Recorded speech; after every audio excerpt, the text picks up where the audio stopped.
रस्त्याच्या कडेला तो कुर्मदास पडलेला आहे. कुर्मदासाच्या जवळ भानुदास महाराज गेले आणि भानुदास महाराजांना रडू आवरलं नाही. भानुदास महाराज हंबरडा फोडून रडायला लागले. काय पाहिलं हो भानुदास महाराजांनी तिथे? का रडू आला असेल त्यांना? भानुदास महाराज रडायला लागले. त्यांनी पाहिलं, अरे ज्याला हात नाही, ज्याला पाय नाही, असा वणक्यासारखा देह कुर्मदास इथे पडलेला आहे. पण वारी करत असताना लोटांगण्या खात वारी करत होता. त्याच्या शरीराची अवस्था अशी झाली होती जसं एखाद्या वांग्याचं भरीत व्हावं अशी या त्वचेची अवस्था झाली होती.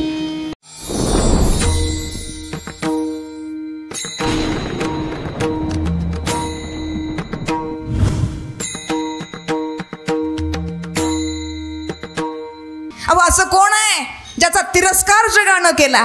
असं कोण आहे की त्याच्यासाठी देवानं भक्ती केली, देवानं त्याच्या जवळ जावं, त्याची मदत करावी? असं काही उदाहरण आहे ना? उदाहरण आषाढी कार्तिकी पंढरपूरच्या वारीचे दिवस चालू होते पहा. आणि आषाढीची वारी चालू असेल त्यावेळेला वाऱ्या दिंड्या प्रत्येक गावोगावून निघतात. इकडून जाते का? जाते ना. दिंडीचं महत्त्व खूप आहे. दिंडीतला आनंद फक्त वारकऱ्यांनाच कळावा. अहो, आयुष्यभर वर्षभरात जेवढा आनंद मिळत नाही तेवढा वारीत आनंद घेतलात लोक. आणि अशाच दिंड्या गावाकडून निघाल्या होत्या. आणि अशाच पद्धतीची एक दिंडी पैठण क्षेत्रावरून सुद्धा निघाली होती. पैठणमधून निघालेली दिंडी आहे. त्या दिंडीचे अध्यक्ष आहेत भानुदास महाराज. कोण होते? भानुदास महाराज, ज्यांच्या कुणामध्ये महाविष्णूचा अवतार झाला असे असणारे भानुदास महाराज आहेत. मग असे भानुदास महाराज त्या दिंडीचे अध्यक्ष आहेत. दिंडी पैठणवरून निघाली.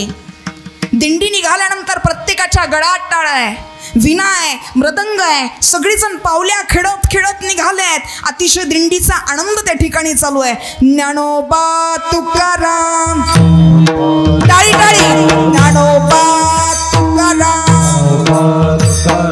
ज्ञानोबा तुकाराम, ज्ञानोबा तुकाराम. चला वारीला, चला वारीला. हा, ज्ञानोबा तुकाराम, ज्ञानोबा तुकाराम, निवृत्ती ज्ञानदेव सोपान मुक्ताबाई, एकनाथ नामदेव तुकाराम. टाळी टाळी टाळी. हा, निवृत्ती ज्ञानदेव सोपान मुक्ताबाई, एकनाथ नामदेव तुकाराम. निवृत्ती ज्ञानदेव सोपान मुक्ताबाई, एकनाथ नामदेव तुकाराम. एकनाथ नामदेव तुकाराम, एकनाथ नामदेव तुकाराम, एकनाथ नामदेव तुकाराम, एकनाथ नामदेव तुकाराम. निवृत्ती ज्ञानदेव सोपान मुक्ताबाई, एकनाथ नामदेव तुकाराम. निवृत्ती ज्ञानदेव सोपान मुक्ताबाई, एकनाथ नामदेव तुकाराम. निवृत्ती ज्ञानदेव सोपान मुक्ताबाई, एकनाथ नामदेव तुकाराम. निवृत्ती ज्ञानदेव सोपान मुक्ताबाई, एकनाथ नामदेव तुकाराम. सुंदर भजनाच्या गजरामध्ये पैठण क्षेत्रावरून दिंडी निघाली. प्रत्येकाच्या गळ्यात टाळ आहे, मुखात नाम आहे. आणि ते भजन करता करता दिंडी निघाली. दिंडीचा नियम होता, संध्याकाळ झाली की मुक्काम करायचा, नित्यनेमाचा हरिपाठ व्हायचा, आणि हरिपाठ झालं की नित्यनेमानं कीर्तन व्हायचं. कीर्तन झालं की जेवण करायचं आणि विश्राम करायचा. मजल दरमजल करत करत दिंडी निघाली. आणि दिंडी निघाल्यानंतर एक दिवस एका गावामध्ये, छोट्याशा गावात मुक्काम पडला. आणि त्या गावात मुक्काम पडल्याबरोबर त्या ठिकाणी संध्याकाळी हरिपाठ झाला. आणि हरिपाठ झाल्याबरोबर त्या दिवशी भानुदास महाराजांचं कीर्तन नित्यनेमानं त्या ठिकाणी उभं राहिलं. पण आता भजनाचा, नित्यनेमाचा तो गजर आहे. रामकृष्ण हरी भजन चालू झालं. आणि भजन चालू झाल्याबरोबर त्याच भजनाचा आवाज त्या सगळ्या गावामध्ये गुंजू लागला. सुंदर असं रामकृष्ण भारी भजनाचा आवाज कानावर येऊ लागला. आणि त्याच गावामध्ये एका छोट्याशा घरामध्ये एक लहानसं लेकरू बसलेलं होतं. लक्ष द्या समोर. त्याच गावामध्ये एका छोट्याशा घरामध्ये एक लहानसं लेकरू बसलेलं होतं. आणि त्या लेकराच्या कानावर तो आवाज गेला. कानावर आवाज केल्याबरोबर त्या लेकराच्या मनात इच्छा निर्माण झाली की मला या कीर्तनाला जायचं आहे. त्यानं ऐकलं होतं, अगोदरच्या दिवसापासून ऐकलं होतं की उद्या आपल्या गावात दिंडी येणार आहे आणि दिंडी आल्यानंतर आपल्या गावामध्ये भानुदास महाराजांचं कीर्तन होणार आहे. ज्यांच्या कीर्तनात साक्षात भगवंत अवतरतात असं ऐकलंय, अशा भानुदास महाराजांचं कीर्तन आपल्या गावात होणार आहे. मला ऐकायचं आहे ते कीर्तन. कोण विचार करते? तो लहानसं लेकरू, ज्याच्या कानावर कीर्तनाचा आवाज गेला आणि त्याला वाटलं मला या कीर्तनाला जायचं आहे. पण ज्या मुलाच्या कानावर आवाज कीर्तनाचा गेला, ज्याला कीर्तनाला जावंसं वाटलं, त्या मुलाचं वर्णन सांगते ऐका. त्याला कीर्तनाला जावंसं वाटलंय, पण त्या मुलाला या खांद्यापासून दोन्ही हात नव्हते बाबा, मांडीपासून दोन्ही पाय नव्हते. असा जो मुलगा होता त्याचं नाव होतं कुर्मदास. इच्छा निर्माण झाली मला ते कीर्तनाला जायचंय, पण कीर्तनाला जावं तर कसं जावं? ओणक्यासारखा देह आहे बाबा. म्हणून आईला आवाज दिला, आई आई बाहेर ये. आईनं हातातलं काम टाकलं आणि लेकराजवळ आली. लेकराजवळ आल्याबरोबर त्या ठिकाणी आईनं विचारलं काय झालं. मुलानं सांगितलं, आई मी ऐकलंय आज आपल्या गावात भानुदास महाराजांचं कीर्तन होणार आहे. अगं ज्यांच्या कीर्तनात देव नांदतोय ना, अशा भानुदास महाराजांचं कीर्तन आपल्या गावात आहे. मला त्यांच्या कीर्तनाला जायचंय आई, मला ने ना त्या कीर्तनाला.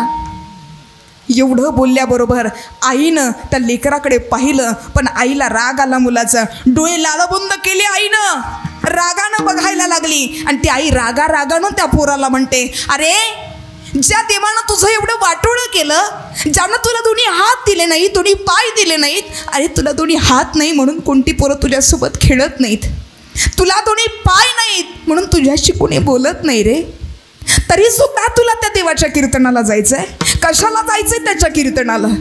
त्या मुलाचं उत्तर ऐका.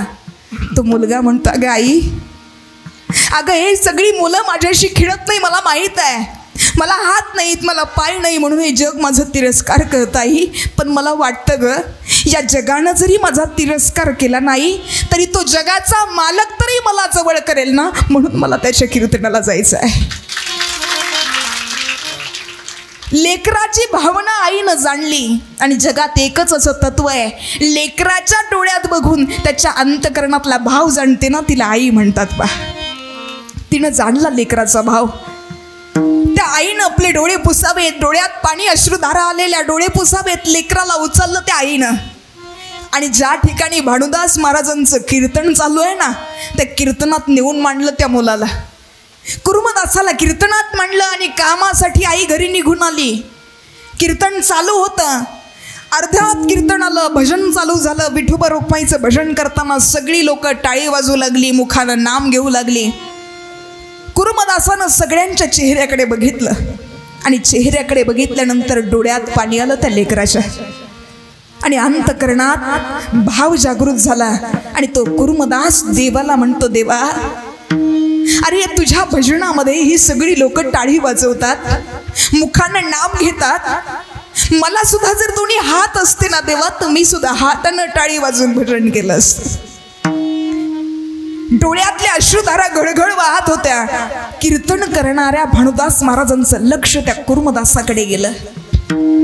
कीर्तन संपलं आणि कीर्तन संपल्यानंतर ज्या मुलाच्या डोळ्यातून अश्रुधारा आल्यात, त्या मुलाकडे कुर्मदासाकडे भानुदास महाराज गेले आणि त्यांनी विचारलं, कुर्मदासा काय झालं रे तुला?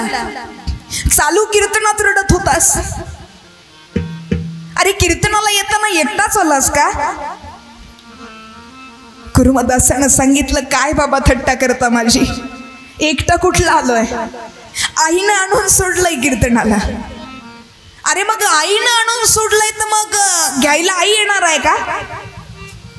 कुर्मदासानं सांगितलं, बाबा तुम्हीच तर कीर्तनात सांगितलं ना, वारीचं महत्व काय असतं. आषाढी कार्तिकी पंढरीची वारी, साधन निर्धारी आण नाही. अहो पंढरीच्या वारीचं महत्व तुम्ही मला सांगितलं आणि मला ते पटलंय बाबा. बाबा न्यायला कोण येणार आहे विचारू नका बाबा, मला घरीच नाही जायचं, मला तुमच्यासोबत वारीला यायचंय, मला न्या ना बाबा वारीला. भानुदास महाराजांच्या तोंडातून सहज शब्द निघून गेला, अरे सगळ्या माणसांसोबत तुला नाही रे चालणं होणार, तेवढाच शब्द काळजात रुतला. संभाषण पूर्ण झालं. भानुदास महाराज निघून गेले. जेवण झालं, विश्राम केला. दुसरा दिवस उगवला. पण रात्रीच्या वेळी जो मंडपामध्ये बसलेला कुर्मदास आहे त्यानं फक्त भानुदास महाराजांच्या शब्दाचा विचार केला. तो म्हणतो, बाबांनी सांगितलंय सगळ्यांसोबत मला चालता नाही येणार. मग अंतकरणातला भाव सांगतोय. कुर्मदास म्हणतो, मला वारीला जायचंय. आयुष्याचं काहीतरी मर्म जाणलं पाहिजे. मला तर वारी करायची आहे. पण बाबा म्हणतात मला सगळ्यांसोबत चालणं नाही होणार. मग त्यानं विचार केला आणि तो म्हणतो, काय झालं मला सगळ्यांसोबत नाही चालता आलं? मग सगळ्यांच्या अगोदर वारीला लागतो म्हणजे सगळ्यांच्या बरोबरीनं पोहोचेल. काय निर्मळ भाव आहे. रात्रीच्या वेळेला संभाषण संपल्यानंतर कुर्मदास तिथून निघाला आणि वारीला सुरुवात केली. आम्हाला प्रश्न पडेल, ताई, ज्याला दोन्ही हात नाहीत, ज्याला दोन्ही पाय नाहीत, अशा कुर्मदासानं कशी केली हो वारी? जसं चपाती लाटताना लाटणं तुम्ही फिरवता ना, तसं लोटांगड्या खात घरंगळत लोटांगड्या खात कुर्मदासानं वारीला सुरुवात केली. अहो, ज्या देवानं आम्हाला दोन्ही हात दिले, दोन्ही पाय दिलेत, तरी सुद्धा आम्हाला वारी करण्याची इच्छा नाही होत. अहो, जुन्या काळात वारीला लोक निघाली तर पायात चप्पल नसायची.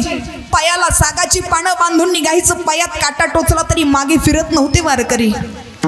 खायला मिळेल की नाही याची सुद्धा गॅरंटी नसायची. आता आम्हाला सगळ्या ठिकाणी पंक्ती उपलब्ध आहेत तरी आम्हाला वारीला जाऊ नाही वाटत. अहो, पण ज्याला दोन्ही हात नाही, ज्याला दोन्ही पाय नाहीत, अशा लेकरानं कुर्मदासानं लोटांगड्या खात वारी करायला सुरुवात केली. दुसरा दिवस उगवलाय. भानुदास महाराज उठले. सगळे वारकरी एकत्र आले आणि आल्याबरोबर वारकऱ्यांनी सगळ्यांनी एकत्र भजनाच्या तालात आता मात्र दिंडी त्या ठिकाणाहून गावातून प्रस्थान होणार, निघणार. अशा वेळेला भानुदास महाराजांच्या लक्षात आलं, रात्री कीर्तन संपल्यावर कुर्मदास मला भेटला होता आणि मला म्हणत होता, बाबा तुमच्यासोबत मला वारीला न्या ना. त्याला एकदा भेटावं आणि मग वारीला जावं म्हटलं. ज्या कीर्तन मंडपामध्ये कुर्मदास बसलेला होता त्या मंडपामध्ये आलेत आणि आल्याबरोबर बघितलं तर काय सगळा मंडप रिकामा आहे.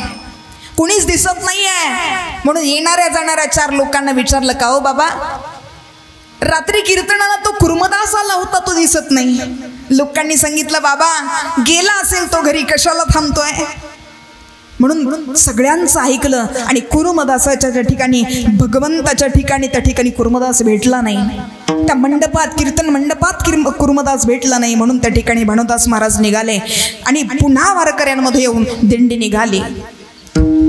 दिंडी भजनाच्या तालात दिंडी निघाली आणि निघाल्यानंतर त्या ठिकाणी दिंडी चालू लागली. चालत असताना पण हा कुर्मदास जो आधी रात्री लागलेला आहे वारीला, ज्यानं वारीला सुरुवात केली, असा कुर्मदास पुढे पुढे जायचा आणि पुढे पुढे गेल्यानंतर दिसेल त्या माणसाच्या चरणावर डोकं टेकवायचा आणि सांगायचा, बाबा आमचे गुरुजी मागून दिंडी घेऊन येतात, त्यांच्या नाश्त्या पाण्याची काहीतरी सोय करा ना. सगळ्यांच्या चरणावर नतमस्तक व्हावं त्या लेकरांनी आणि सांगावं, आमच्या गुरुजींची दिंडी येते, त्यांच्या नाश्त्याची सोय करा. एवढं म्हणावं आणि पुढे जावं. भानुदास महाराजांची दिंडी मागून येत होती.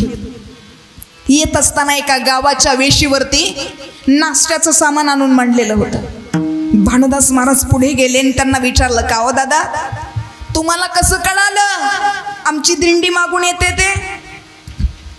त्यानं सांगितलं, बाबा मला कुठलं कळतंय हो, आत्ताच तुमचे शिष्य पुढे गेलेत ना, त्यांनी सांगितलं आमच्या गुरुजींची दिंडी येते, त्यांच्या नाश्त्याची सोय करा, म्हणून घेऊन आलो. भानुदास महाराजांच्या डोळ्यात टचकन पाणी आलं आणि कळालं, अरे गेलेला दुसरा तिसरा कुणी नाही, माझा कुर्मदास पुढे गेलाय. आता त्याला घेतल्याशिवाय पुढे वारीला जाणार नाही. संध्याकाळच्या मुक्कामाच्या ठिकाणी कुर्मदासाची आणि भानुदास महाराजांची भेट झाली आणि ठरल्याप्रमाणे रोज भानुदास महाराज कुर्मदासाला घेतल्याशिवाय वारीला जात पुढे चालत नव्हते. चालत असताना दिंडी पुढे जाऊ लागली. पंढरपूरच्या जवळ लवडे नावाचं एक गाव आहे. संध्याकाळचा मुक्काम त्या गावात पडला. कीर्तन झालं, हरिपाठ झाला, जेवण झालं, विश्राम झाला. दुसऱ्या दिवशी सकाळी निघायची वेळ आहे. सगळी लोक आली पण कुर्मदास दिसत नाही. म्हणून भानुदास महाराजांनी कुर्मदासाला शोधायला सुरुवात केली. लक्ष देऊ नाही का, कुर्मदासाला शोधायला सुरुवात केल्याबरोबर कुर्मदास कुठेच दिसत नाही, पण शोधता शोधता शोधता शोधता रस्त्याच्या कडेला तो कुर्मदास पडलेला आहे. कुर्मदासाच्या जवळ भानुदास महाराज गेले आणि भानुदास महाराजांना रडू आवरलं नाही. भानुदास महाराज हंबरडा फोडून रडायला लागले. काय पाहिलं हो भानुदास महाराजांनी तिथे? का रडू आला असेल त्यांना? भानुदास महाराज रडायला लागले. त्यांनी पाहिलं, अरे ज्याला हात नाही, ज्याला पाय नाही, असा वणक्यासारखा देह कुर्मदास इथे पडलेला आहे. पण वारी करत असताना लोटांगड्या खात वारी करत होता. त्याच्या शरीराची अवस्था अशी झाली होती जसं एखाद्या वांग्याचं भरीत व्हावं अशी या त्वचेची अवस्था झाली होती. सगळीकडे सगळं शरीर रक्तबंबाळ झालं होतं. भानुदास महाराजांनी पाहिलं आणि भानुदास महाराज त्याला म्हणतात, कुर्मदास किती रे त्रास, पण कुर्मदास आता थोडं राहिलंय, थोडा त्रास सहन कर, म्हणजे त्या पांडुरंगाचं दर्शन तुला घडेल. त्यावेळेस त्या कुर्मदासानं सांगितलं, बाबा अहो त्या भगवंताच्या दर्शनाच्या अपेक्षेनं घरून आलोय, त्याला भेटण्याची इच्छा आहे, त्याच्या दर्शनाची इच्छा आहे, म्हणून इथपर्यंत आलोय बाबा. पण बाबा आता मला नाही वाटत की माझं शरीर मला साथ देईल म्हणून बाबा मला पंढरपूरला येता नाही येणार बाबा, पण त्या पांडुरंगाला माझा एक नमस्कार सांगा बाबा. तुम्ही गेलात ना त्याला सांगा तुझा कुर्मदास तुझी वाट बघतोय म्हणून. सांगितल्याबरोबर कुर्मदासानं भानुदास महाराजांना सांगावं. काय म्हणतो कुर्मदास? एवढा करा उपकार, एवढा करा उपकार. हे भरा कुर्मदास भानुदास महाराजांना बोलायला लागला, बाबा शरीराची अवस्था अशी झाली आहे की शरीरात पंढरपूरला येईल की नाही सांगता नाही येणार. हे शरीर तिथपर्यंत यायला मला साथ नाही देणार बाबा, म्हणून त्या पांडुरंगाला माझा नमस्कार सांगा, एवढा उपकार करा ना माझ्यावर. एवढा करा उपकार, एवढा करा उपकार. हे भरा करा उपकार, हे भरा करा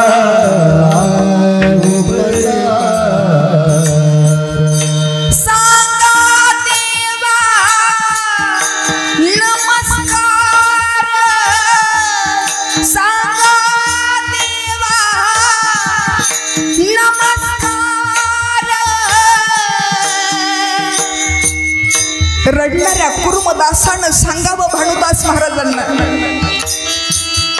अहो ज्याच्या शरीराची अवस्था अशी झाली आहे, ज्या शरीराची त्वचा जसं एखाद्या वांग्याचं भरीत व्हावं, रक्तबंबाळ झालेलं शरीर आहे, मन थकून गेलंय, पण भगवंताच्या दर्शनाची आस नाही गेली.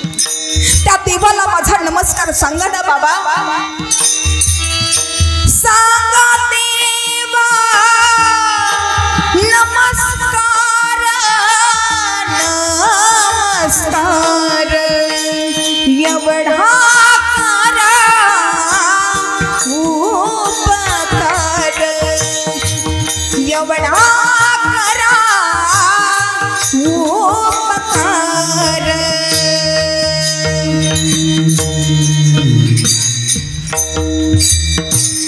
रडणाऱ्या कुर्मदासानं भानुदास महाराजांना सांगितलं, बाबा मला नाही वाटत माझं शरीर मला साथ देईल, पण तुम्ही पंढरपूरला गेला ना त्या पांडुरंगाला या कुर्मदासाचा फक्त नमस्कार सांगा बाबा.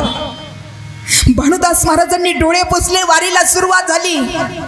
पण वारीला सुरुवात झाल्यानंतर प्रत्येक वारीला जाणाऱ्या वारकऱ्याच्या चरणावर डोकं कुरुमदासानं टेकवावं आणि एवढाच निरोप द्यावा, त्या पांडुरंगाला माझा नमस्कार सांगा. सगळे वारकरी पंढरपूरला गेले आणि गेल्यानंतर भगवंतासमोर हात जोडून सांगितलं, देवा अरे आम्हाला हात आहेत, आम्हाला पाय आहेत, आम्ही वारी करतो, यात नवल नाही.